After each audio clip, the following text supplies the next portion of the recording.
والدین اور ہم، صلہ رحمی کا تیسرا اور آخری حصہ۔ صلہ رحمی واقعہ حضرت یوسف علیہ السلام۔ صلہ رحمی کا لازوال حقیقی واقعہ۔ ہمارے پاس صلہ رحمی کی سب سے بڑی مثال اللہ کے نبی حضرت یوسف علیہ السلام کی موجود ہے، جس کا ذکر قرآن مجید کی سورہ یوسف میں بھی آیا ہے۔ ہمیں اس مثال کو جاننے اور سمجھنے کے لیے سورہ یوسف کو بنیاد بنانا ہوگا، جو قرآن مجید کے 12ویں اور 13ویں پاروں میں موجود ہے۔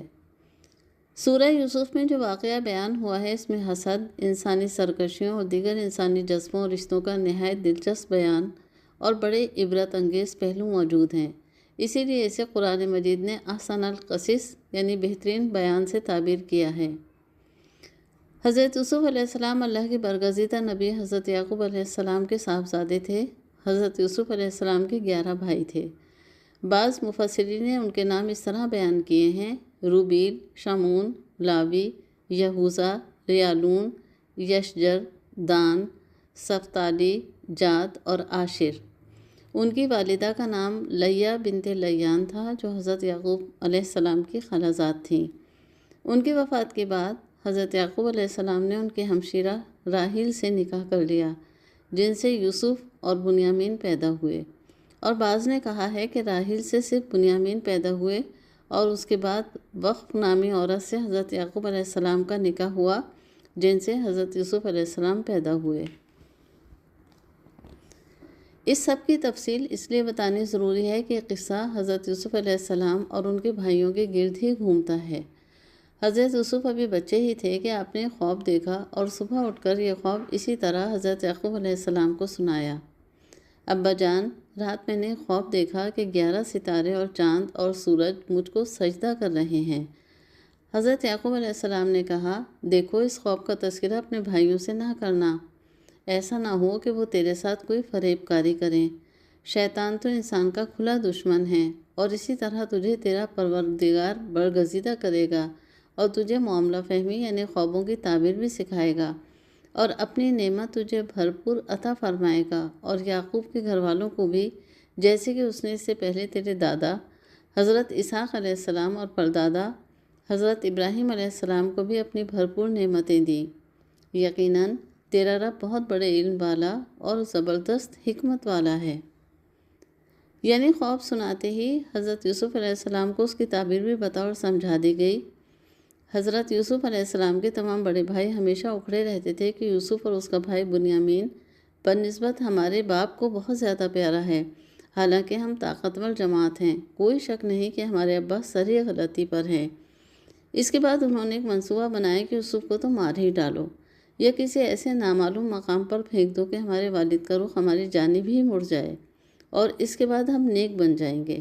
ان میں سے ایک نے کہا کہ یوسف کو قتل نہ کرو، بلکہ اسے کسی اندھے کنویں کی تہہ میں ڈالاؤ کہ اسے کوئی آتا جاتا قافلہ اٹھا کر لے جائے۔ اس کے بعد سب بھائیوں نے مل کر اپنے باپ سے اصرار کیا کہ یوسف کو ہمارے ساتھ تفریح کے لیے بھیج دیجیے، تاکہ یہ خوب کھائے پیے اور کھیلے۔ انہوں نے اپنے والد حضرت یعقوب علیہ السلام سے کہا کہ آخر آپ یوسف کے بارے میں ہم پر اعتبار کیوں نہیں کرتے؟ ہم تو اس کے خیر خواہ ہیں، اس کی حفاظت کے ذمہ دار ہیں۔ حضرت یعقوب علیہ السلام نے کہا کہ اسے تمہارا لے جانا مجھے سخت صدمہ دے گا، اور مجھے یہ بھی کھٹکا لگا رہے گا کہ تمہاری غفلت میں اسے بھیڑیا کھا جائے۔ انہوں نے جواب دیا کہ ہم جیسی زوراور جماعت کی موجودگی میں بھی اگر اسے بھیڑیا کھا جائے تو ہم بالکل ہی نکمے ہوئے۔ اللہ تبارک و تعالیٰ سورہ یوسف میں فرماتے ہیں کہ پھر جب اسے بھائی لے چلے اور سب نے مل کر ٹھان لیا کہ اسے غیر آباد گہرے کنویں کی تہہ میں پھینک دیں، ہم نے یوسف کی طرف وحی کی کہ یقیناً وقت آ رہا ہے کہ تو انہیں اس ماجرا کی خبر اس حال میں دے گا کہ وہ جانتے ہی نہ ہوں۔ اور عشاء کے وقت وہ سب اپنے باپ کے پاس روتے ہوئے پہنچے اور کہنے لگے کہ ابا جی، ہم تو آپس میں دوڑ میں لگ گئے اور یوسف کو ہم نے اسباب کے پاس چھوڑا، بس اسے بھیڑیا کھا گیا۔ آپ تو ہماری بات ہی نہیں مانیں گے کو ہم بالکل سچے ہی ہوں، اور یوسف کے کرتے کو جھوٹ موٹ کے خون سے خون آلود بھی کر لائے تھے۔ باپ نے کہا، کیوں نہیں، بلکہ تم نے اپنے دل ہی سے ایک بات بنا لی ہے، بس صبر ہی بہتر ہے، اور تمہاری بنائی ہوئی باتوں پر اللہ ہی سے مدد طلب کی ہے۔ ادھر حضرت یوسف علیہ السلام کنویں میں موجود تھے کہ وہاں سے ایک قافلہ گزرا اور انہوں نے اپنے پانی لانے والے کو بھیجا۔ اس نے اپنا ڈور لٹکا دیا۔ کہنے لگا واہ واہ، خوشی کی بات ہے، یہ تو ایک لڑکا ہے۔ یعنی ڈول کی رسی کے ساتھ حضرت یوسف علیہ السلام بھی اوپر آ گئے تھے۔ قافلے والوں نے انہیں مال تجارت قرار دے کر چھپا دیا اور انہوں نے انہیں بہت ہلکی قیمت پر گنتی کے چند درہموں میں بیچ ڈالا۔ مصر والوں میں سے جنہوں نے انہیں خریدا تھا اپنی بیوی سے کہا کہ اسے بہت عزت و احترام کے ساتھ رکھو، بہت ممکن ہے کہ ہمیں فائدہ پہنچائے یا ہم اسے اپنا بیٹا ہی بنا لیں۔ مصر میں آپ کو خریدنے والا عزیز مصر یعنی شاہ مصر کا وزیر تھا، جو ملک کے خزانوں کے معاملات دیکھتا تھا۔ اللہ تعالیٰ کے اپنے اسرار ہیں۔ اس طرح حضرت یوسف علیہ السلام کے قدم مصر میں جما دیے، اور جب یوسف علیہ السلام پختگی کی عمر کو پہنچ گئے تو اللہ تعالیٰ نے آپ کو قدرت فیصلہ اور علم دیا۔ ادھر قدرت کا نیا کھیل شروع ہوا۔ عزیز مصر کی بیوی، جس کو اس کے خامد نے تاکید کی تھی کہ یوسف علیہ السلام کو عزت و احترام سے رکھنا، وہ حضرت یوسف علیہ السلام کے حسن و جمال پر فریفتہ ہو گئی۔ ایک دن اس نے حضرت یوسف علیہ السلام کو دعوت گناہ دی اور ان کے انکار پر وہ ان کے پیچھے دوڑی۔ حضرت یوسف علیہ السلام دروازے کی طرف دوڑے تو اس عورت نے ان کا کرتا پیچھے کی طرف سے کھینچ کر پھاڑ ڈالا۔ دروازے کے پاس ہی اس عورت کا شوہر مل گیا۔ اس عورت نے دیکھ کر اپنے شوہر سے کہا کہ جو شخص تیری بیوی کے ساتھ برا ارادہ کرے، بس اس کی سزا یہی ہے کہ اسے قید کر دیا جائے اور کوئی دردناک سزا دی جائے۔ یعنی خاوند کو دیکھتے ہی وہ معصوم بن گئی اور یوسف علیہ السلام کو مجرم بنا کر سزا بھی تجویز کر دی۔ یوسف علیہ السلام نے کہا یہ عورت ہی مجھے پھسلا رہی تھی۔ اس عورت کے خاوند کے گھرانے کے ایک سمجھدار مرد نے کہا کہ اگر کرتا آگے سے پھٹا ہوا ہو تو عورت سچی، اور اگر کرتا پیچھے سے پھٹا ہوا ہو تو پھر یوسف سچوں میں ہے۔ خاوند نے جب دیکھا کہ کرتا پیچھے سے پھٹا ہوا ہے تو اس نے صاف کہہ دیا کہ یہ تم عورتوں کی چال بازی ہے، بے شک تمہاری چال بازی بہت بڑی ہے۔ عزیز مصر نے حضرت یوسف علیہ السلام سے کہا کہ اب اس بات کا چرچا مت کرو، کیونکہ اس پر حضرت یوسف علیہ السلام کی پاک بازی واضح ہو گئی تھی۔ تمام شہر کی عورتوں میں جب یہ چرچا عام ہونے لگا کہ عزیز مصر کی بیوی اپنے غلام پر فریفتہ ہو گئی ہے اور اسے اپنے جال میں پھنسانے کی ہر ممکن کوشش کر رہی ہے، تو عزیز مصر کی بیوی نے اپنی تمام سہیلیوں کو اپنے گھر کھانے پر مدعو کیا، یہ دکھانے کے لیے کہ میں جس پر فریفتہ ہو گئی ہوں وہ کوئی عام آدمی نہیں، حسن و جمال کا ایک نادر کرشمہ ہے۔ عزیز مصر کی بیوی نے کھانے کے وقت جب سب عورتوں کے ہاتھوں میں چھریاں دے دیں تو بہانے سے حضرت یوسف علیہ السلام کو اندر بلایا۔ ان عورتوں پر ان کا حسن دیکھ کر ایسی وارفتگی طاری ہوئی کہ انہوں نے چھریاں اپنے ہاتھوں پر ہی چلا لیں، جس سے ان کے ہاتھ زخمی اور خون آلودہ ہو گئے۔ حدیث میں آتا ہے کہ حضرت یوسف علیہ السلام کو کائنات کا نصف حسن دیا گیا ہے۔ جب عزیز مصر کی بیوی نے دیکھا کہ اس کی یہ چال کامیاب ہو گئی تو وہ کہنے لگی کہ اس کی ایک جھلک سے تمہارا یہ حال ہو گیا ہے تو کیا تم اب بھی مجھے اس کی محبت میں گرفتار ہونے پر طعنہ زنی کرو گی؟ یہی وہ غلام ہے جس کے بارے میں تم مجھے ملامت کرتی ہو۔ عورتوں کی مدہوشی دیکھ کر اس کو مزید حوصلہ ہوا اور اس نے شرم و حجاب کے سارے پردے دور کر کے ایک مرتبہ پھر اپنے برے ارادے کا اظہار کیا۔ حضرت یوسف علیہ السلام نے اس وقت دعا کی کہ اے میرے پروردگار، جس بات کی طرف یہ عورتیں مجھے بلا رہی ہیں اس سے تو مجھے جیل خانہ بہت پسند ہے۔ اگر تو نے ان کا یہ فریب مجھ سے دور نہ کیا تو میں ان کی طرف مائل ہو جاؤں گا اور بالکل نادانوں میں جا ملوں گا۔ اور اللہ تعالیٰ نے حضرت یوسف کی اس دعا کو قبول فرمایا اور عزیز مصر کے دل میں بھی یہ بات آ گئی کہ یوسف کو زندان خانے میں ڈال دیا جائے تاکہ وہ اس کی بیوی کے مکر و فریب سے بچے رہیں۔ جیل میں ان کے قیدی ساتھیوں نے انہیں اپنے خواب سنائے، جس کی تعبیر کا علم اللہ تعالیٰ آپ کو عطا فرما چکے تھے۔ 2 قیدی ساتھیوں نے آپ کو خواب سنائے جس پر انہوں نے اللہ تعالیٰ کی عبادت کی انہیں تلقین کی، اور ایک کو بتایا کہ تم بادشاہ کو شراب پلانے پر مقرر ہو جاؤ گے، لیکن یہ دوسرا سولی دیا جائے گا اور پرندے اس کا سر نوچ نوچ کر کھائیں گے، اور جس پہلے کے بارے میں ان کا گمان تھا کہ یہ جیل سے چھوٹ جائے گا، اس سے آپ نے کہا کہ اپنے بادشاہ سے میرا ذکر بھی کر دینا۔ لیکن رہائی کے بعد شیطان نے اس شخص کے ذہن میں حضرت یوسف علیہ السلام کا خیال بھلا دیا اور حضرت یوسف علیہ السلام مزید چند سال تک جیل میں رہے۔ ایک دفعہ بادشاہ نے خواب دیکھا جو اس نے درباریوں کے سامنے سنایا۔ بادشاہ نے کہا میں نے خواب میں دیکھا ہے کہ 7 موٹی تازی فربا گائے ہیں جن کو 7 ناغر دبلی پتی گائے کھا رہی ہیں، اور 7 بالیاں ہیں ہری ہری اور دوسری 7 بالکل خشک۔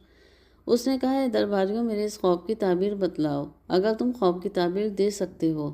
انہوں نے جواب دیا کہ یہ تو اڑتے اڑاتے پریشان خواب ہیں، اور ایسے شوریدہ پریشان خوابوں کی تعبیر جاننے والے ہم نہیں۔ اس وقت اس شخص کو جو قید سے رہا ہوا تھا حضرت یوسف علیہ السلام کا خیال آ گیا۔ اس نے کہا میں آپ کو خواب کی تعبیر بتلاؤں گا مجھے جانے کی اجازت دیجیے۔ وہ شخص حضرت یوسف علیہ السلام کے پاس زندان خانے پہنچا۔ آپ نے بادشاہ کے خواب کی تعبیر یہ بتائی کہ تم 7 سال تک پے در پے لگاتار حسب عادت غلہ بویا کرنا اور فصل کاٹ کر اسے بالیوں سمیتی رہنے دینا، سوائے اپنے کھانے کی تھوڑی سی مقدار کے۔ اس کے بعد 7 سال نہایت سخت قحط کے آئیں گے، وہ اس غلے کو کھا جائیں گے جو تم نے ان کے لیے ذخیرہ چھوڑا تھا، سوائے اس تھوڑے سے کہ جو تم روک رکھتے ہو۔ اس کے بعد جو سال آئے گا اس میں لوگوں پر خوب بارش برسائی جائے گی۔ اس میں تم انگوروں سے اس کا رس نچوڑو گے، زیتون سے تیل نکالو گے اور جانوروں سے دودھ دھو گے۔ بادشاہ نے خواب کی تعبیر سن کر کہا کہ یوسف کو میرے پاس لاؤ۔ جب قاصد حضرت یوسف علیہ السلام کے پاس پہنچا تو انہوں نے کہا اپنے بادشاہ کے پاس واپس جاؤ اور اس سے پوچھ کہ ان عورتوں کا حقیقی واقعہ کیا ہے جنہوں نے اپنے ہاتھ کاٹ لیے تھے۔ ان کے ہیلے کو صحیح طور پر سمجھنے والا میرا پروردگار ہی ہے۔ جب بادشاہ نے ان عورتوں سے پوچھا تو انہوں نے کہا ہم نے یوسف میں کوئی برائی نہیں پائی۔ اس موقع پر عزیز مصر کی بیوی نے صاف طور پر کہا کہ میں نے ہی اسے ورغلایا تھا، البتہ یوسف سچوں میں ہے۔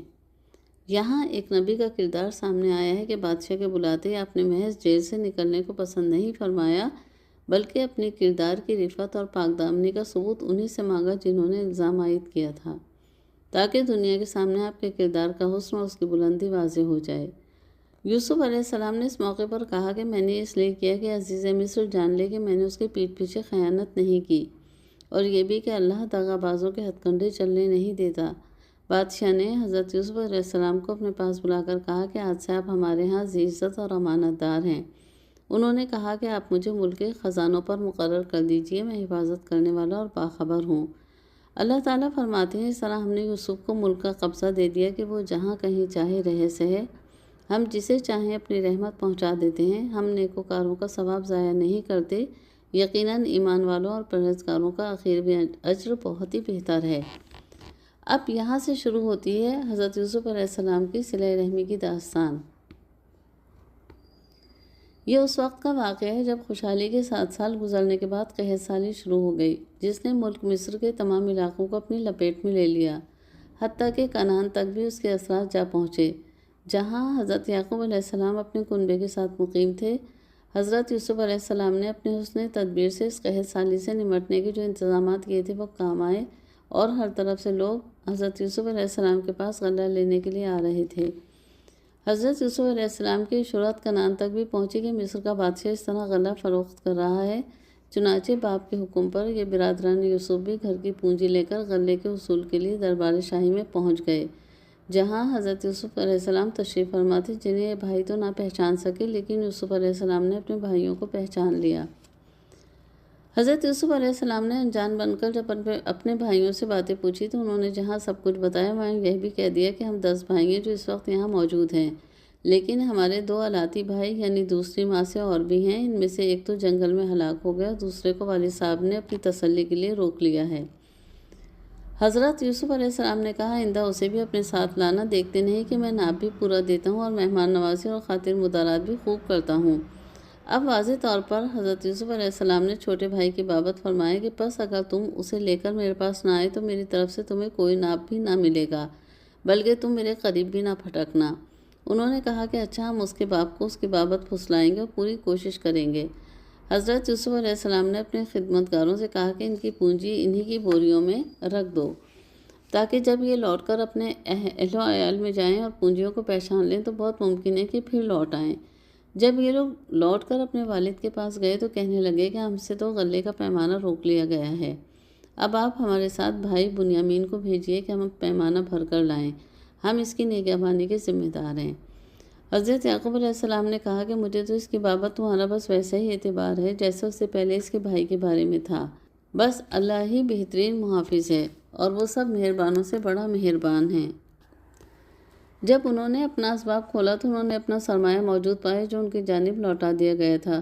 کہنے لگے اے ہمارے باپ، ہمیں اور کیا چاہیے؟ دیکھیے تو ہمیں تو ہمارا سرمایہ بھی لوٹا دیا گیا ہے، ہم اپنے خاندان کو رسد لا دیں گے اور اپنے بھائی کی نگرانی بھی کریں گے اور 1 اونٹ کے بوجھ کے غلے کا پیمانہ زیادہ لائیں گے، یہ ناپ تو بہت آسان ہے۔ حضرت یعقوب علیہ السلام نے کہا میں تو اسے ہرگز تمہارے ساتھ نہ بھیجوں گا جب تک تم اللہ کو بیچ میں رکھ کر مجھے قول و قرار نہ دو کہ اسے تم میرے پاس پہنچا دو گے، سوائے ایک صورت کے کہ تم سب گرفتار کر لیے جاؤ۔ جب انہوں نے پکا قول و قرار دے دیا تو انہوں نے کہا کہ ہم جو کچھ کہتے ہیں اللہ اس پر نگہبان ہے۔ اور حضرت یعقوب علیہ السلام نے کہا ہے میرے بچوں تم سب ایک دروازے سے نہ جانا بلکہ کئی جدا جدا دروازے سے داخل ہونا۔ اس سے مراد غالباً یہ تھی کہ 11 بھائی ایک ساتھ ایک دروازے سے داخل ہوں تو کسی نظر بد کا شکار نہ ہو جائیں۔ بہرحال جب یہ 11 بھائی یوسف علیہ السلام کے پاس پہنچ گئے تو بعض مفسرین کا خیال ہے کہ دو بھائیوں کو ایک کمرے میں ٹھہرایا گیا۔ جب بنیامین اکیلے رہ گئے تو یوسف علیہ السلام نے بنیامین کو بتایا کہ میں تمہارا بھائی ہوں، اور تمام پچھلی باتیں بتا کر کہا کہ ان بھائیوں نے میرے ساتھ جو کچھ کیا اس پر رنج نہ کرو۔ اس کے بعد ایک بار پھر ان کا تمام اسباب لے جانے کے لیے تیار کر دیا گیا تو حضرت یوسف علیہ السلام نے اپنے بھائی کے اسباب میں پانی پینے کا پیالہ رکھ دیا۔ پھر ایک آواز دینے والے نے پکار کر کہا کہ اے قافلے والو، تم لوگ تو چور ہو۔ انہوں نے ان کی طرف منہ پھیر کر کہا کہ تمہاری کیا چیز کھوئی ہے؟ جواب دیا کہ شاہی پیمانہ گم ہے، جو اسے لے آئے اسے 1 اونٹ کا غلہ ملے گا۔ انہوں نے کہا اللہ کی قسم تم کو خوب علم ہے کہ ہم ملک میں فساد پھیلانے کے لیے نہیں آئے اور نہ ہم چور ہیں۔ پھر سب کے سامان کی تلاشی شروع ہوئی تو بنیامین کے سامان سے پیالہ برآمد کر لیا گیا۔ مصر کے قانون کے مطابق بنیامین کو اس طرح روکنا ممکن نہیں تھا، اس لیے حضرت یوسف علیہ السلام نے قافلے والوں سے پوچھا کہ بتلاؤ اس جرم کی سزا کیا ہو؟ انہوں نے کہا اس نے چوری کی تو کوئی تعجب کی بات نہیں، اس کا بھائی بھی پہلے چوری کر چکا ہے۔ یوسف علیہ السلام نے اس بات کو اپنے دل میں رکھ لیا اور ان کے سامنے بالکل ظاہر نہ کیا۔ کہا کہ تم بدتر جگہ میں ہو اور جو تم بیان کرتے ہو اسے اللہ ہی خوب جانتا ہے۔ انہوں نے کہا اے عزیز مصر، اس کے والد بالکل بوڑھے شخص ہیں، آپ اس کے بدلے میں ہم میں سے کسی کو لے لیجئے، ہم دیکھتے ہیں کہ آپ بڑے نیک نفس ہیں۔ یوسف نے کہا کہ ہم نے جس کے پاس اپنی چیز پائی ہے اس کے سوا دوسرے کی گرفتاری پر اللہ کی پناہ چاہتے ہیں، ایسا کرنے سے تو ہم یقیناً ناانصافی کرنے والے ہو جائیں گے۔ سب بھائی بہت پریشان تھے، والد کے سامنے جانے کی ہمت نہیں کر پا رہے تھے۔ بہرحال جیسے تیسے گھر پہنچے، والد کو سارا ماجرا سنایا۔ اس پر حضرت یعقوب علیہ السلام نے فرمایا یہ تو نہیں بلکہ تم نے اپنی طرف سے بات بنا لی، بس اب صبر ہی بہتر ہے، قریب ہے کہ اللہ تعالیٰ ان سب کو میرے ہی پاس پہنچا دے، وہی علم و حکمت والا ہے۔ پھر ان سے منہ پھیر لیا اور کہا ہائے یوسف، ان کی آنکھیں جو رنج و غم کے باعث سفید ہو چکی تھیں۔ بیٹوں نے کہا آپ ہمیشہ یوسف کی ہی یاد میں لگے رہیں گے یہاں تک کہ گل جائیں یا ختم ہی ہو جائیں؟ انہوں نے کہا میں تو اپنی پریشانیوں اور رنج کی فریاد اللہ ہی سے کر رہا ہوں، اور مجھے اللہ تعالیٰ کی طرف سے وہ باتیں معلوم ہیں جو تم نہیں جانتے۔ میرے پیارے بچوں، تم جاؤ اور یوسف کی اور اس کے بھائی کی پوری طرح تلاش کرو اور اللہ کی رحمت سے نا امید نہ ہو، یقیناً رب کی طرف سے مایوس وہی ہوتے ہیں جو کافر ہوتے ہیں۔ پھر جب یہ لوگ یوسف علیہ السلام کے پاس پہنچے تو کہنے لگے اے عزیز، ہم کو اور ہمارے خاندان کو دکھ پہنچا ہے، ہم حقیر پونجی لائے ہیں، آپ ہمیں غلے کا پورا ناپ دے دیں اور ہم پر خیرات کیجیے، اللہ تعالیٰ خیرات کرنے والوں کو بدلہ دیتا ہے۔ یوسف علیہ السلام نے کہا جانتے بھی ہو کہ تم نے یوسف اور اس کے بھائی کے ساتھ اپنی نادانی کی حالت میں کیا کیا؟ انہوں نے کہا واقعی تو ہی یوسف ہے؟ جواب دیا کہ ہاں میں یوسف ہوں اور یہ میرا بھائی ہے، اللہ نے ہم پر فضل و کرم کیا۔ بات یہ ہے کہ جو بھی پرہیزگاری اور صبر کرے تو اللہ تعالیٰ کسی نیکوکار کا اجر ضائع نہیں کرتا۔ انہوں نے کہا اللہ کی قسم، اللہ تعالیٰ نے تجھے ہم پر برتری دی ہے اور یہ بھی بالکل سچ ہے کہ ہم خطا کار تھے۔ حضرت یوسف علیہ السلام نے فرمایا آج تم پر کوئی ملامت نہیں، اللہ تمہیں بخشے، وہ سب مہربانوں سے بڑا مہربان ہیں۔ میرا یہ کرتا تم لے جاؤ اور اسے میرے والد کے منہ پر ڈال دو کہ وہ دیکھنے لگیں اور آ جائیں، اور اپنے تمام خاندان کو میرے پاس لے آؤ۔ جب یہ قافلہ جدا ہوا تو ان کے والد نے کہا کہ مجھے تو یوسف کی خوشبو آ رہی ہے، اگر تم مجھے سٹھیایا ہوا قرار نہ دو۔ وہ کہنے لگے واللہ آپ اپنے اس خبط میں مبتلا ہیں۔ جب خوشخبری دینے والے نے ان کو منہ پر وہ کرتا ڈالا اسی وقت سے وہ پھر بینا ہو گئے۔ کہا کیا میں تم سے نہ کہا کرتا تھا کہ میں اللہ کی طرف سے وہ باتیں جانتا ہوں جو تم نہیں جانتے؟ انہوں نے کہا ابا جی آپ ہمارے لیے گناہوں کی بخشش طلب کیجئے، بے شک ہم قصوروار ہیں۔ کہا اچھا میں جلدی ہی تمہارے لیے اپنے پروردگار سے بخشش مانگوں گا، وہ بہت بڑا بخشنے والا اور نہایت مہربانی کرنے والا ہے۔ جب یہ سارا گھرانہ حضرت یوسف علیہ السلام کے پاس پہنچا تو یوسف علیہ السلام نے اپنے ماں باپ کو اپنے پاس جگہ دی اور کہا کہ اللہ کو منظور تھا تو آپ سب امن و امان کے ساتھ مصر میں آئے اور اپنے تخت پر اپنے ماں باپ کو اونچا بٹھایا۔ اور سب ان کے سامنے سجدے میں گر گئے۔ تب حضرت یوسف علیہ السلام نے کہا، ابا جی، یہ میرے پہلے کے خواب کی تعبیر ہے، میرے رب نے اسے سچا کر دکھایا۔ اس نے میرے ساتھ بڑا احسان کیا، جبکہ جیل خانے سے نکالا اور آپ لوگوں کو صحرا سے لے آیا، اس اختلاف کے باوجود جو شیطان نے مجھ میں اور میرے بھائیوں میں ڈال دیا تھا۔ میرا رب جو چاہے اس کے لیے بہترین تدبیر کرنے والا ہے، اور وہ بہت علم و حکمت والا ہے۔ اے میرے پروردگار، تو نے مجھے بعض ملک عطا فرمایا اور تو نے مجھے خواب کی تعبیر سکھلائی۔ اے آسمان و زمین کے پیدا کرنے والے، تو ہی دنیا و آخرت میں میرا ولی یعنی دوست اور کارساز ہے۔ تو مجھے اسلام کی حالت میں فوت کر اور نیکوں میں ملا دے۔